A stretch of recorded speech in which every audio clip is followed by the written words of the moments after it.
Bienvenidos a este video. Hoy hablaremos sobre el significado de estos vocablos en la filosofía: origen, principio y comienzo, a los que, si le damos un marco temporal y espacial, podríamos afirmar rápidamente que es así. Ahora, si nos detenemos y a analizarlos detenidamente, empiezan a surgir las dudas. Empecemos entonces a discutir sobre cada una de estas palabras y así dilucidar su concepto. Pero antes, te invito a que me regales un me gusta y, si quieres seguir recibiendo contenidos, a que te suscribas y que toques la campanita para que no te pierdas ninguna publicación. Comencemos entonces por el principio. Cuando hablamos de principio, especialmente en la filosofía presocrática, nos referimos a un término utilizado en primer lugar por los filósofos fisicistas milesios, como Tales, Anaxímenes y Anaximandro. Quienes también utilizaron este concepto fueron Heráclito de Éfeso y Parménides de Elea, aunque estos alcanzaron un desarrollo más amplio. Y sus aportes, tanto en el aspecto de la observación como en la reflexión racional, fue mayor. Por lo tanto, hoy no nos referiremos a estas dos figuras presocráticas.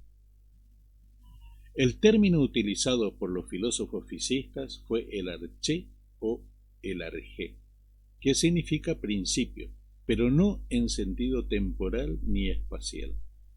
El significado del término al que se refieren estos filósofos es indicarnos de qué están compuestos todas las cosas que existen. Ellos hablaban de un principio constitutivo, de qué están hechas las cosas. Hoy el término principio, en filosofía, también se refiere a una verdad o ley fundamental que sirve como base para otra cosa, especialmente en lógica. Por ejemplo, el principio de identidad establece que todo ser es idéntico a sí mismo. Pero ahora no nos referimos a los primeros principios aristotélicos, sino al arjé de los fisicistas. Para Tales de Mileto, ese arjé o principio fue el agua. Él decía algo así: a veces por la mañana, bien temprano, cuando el sol recién empieza a vislumbrar, se ven sobre las hojas de las hierbas pequeñas gotas de agua. Otra afirmación de Tales es que todo ser vivo necesita el agua para vivir. Si a una planta no se le riega, muere. Un soldado herido en batalla, si no es atendido adecuadamente, pierde su líquido elemento y muere. Es decir, todos estamos compuestos por agua. El principio de todo es agua. Anaxímenes, también de Mileto, dice que el principio de todo es el aire, pues el aire todo lo penetra, hasta los más pequeños intersticios. Necesitamos del aire para respirar. Sin el aire no podemos vivir. El principio de todo es el aire. También coetáneo a estos dos fisicistas fue otro observador de la naturaleza llamado Anaximandro. Anaximandro afirmó que el arché es el apeiron. ¿Qué es el apeiron?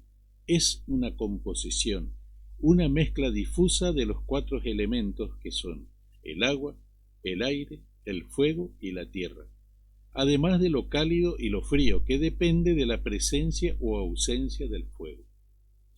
Según él, estos son los elementos constitutivos de todo lo que existe. Creo necesario remarcar que para entender a Heráclito y Parménides es necesario tener claro el aporte de estos tres filósofos, además de la tradición del orfismo y otras influencias.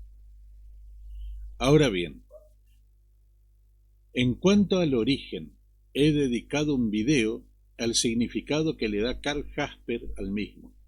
Les dejaré en los comentarios el enlace a dicho video. Y para no ser repetitivo, lo que voy a decir es que Jasper habla del origen de la filosofía, no del origen del universo ni de otra cosa. creo que es válido hacer esta aclaración. Entonces, el origen es lo que motiva a una persona a filosofar. Alguien que mira las estrellas, la sonrisa de un niño, el canto de un pájaro, el discurso dudoso de un personaje público, una enfermedad terminal de un ser querido. Si nos referimos a comienzo, podemos entenderlo en sentido temporal como espacial.